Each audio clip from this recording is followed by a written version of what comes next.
Let me show you how to fix Chrome opening unwanted websites on your Android device. Now, if you're also facing this issue, the first thing that you can do in this situation is to remove the pop-ups that may be enabled on your Google Chrome.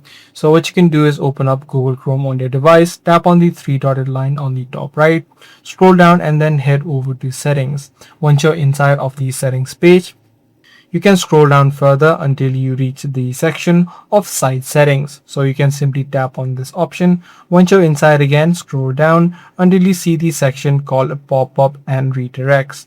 So make sure that this option is set to don't allow sites to send. If this previously was selected to allow, this is the exact issue that you're facing. Now, apart from this, what you can also try out is try to clear the caches and cookies of your Google Chrome.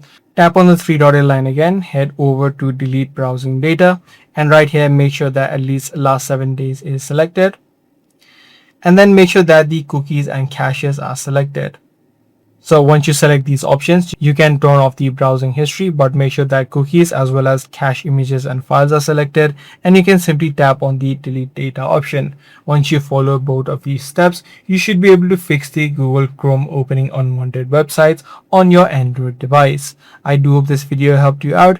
If it did, be sure to let us know by giving this video a thumbs up.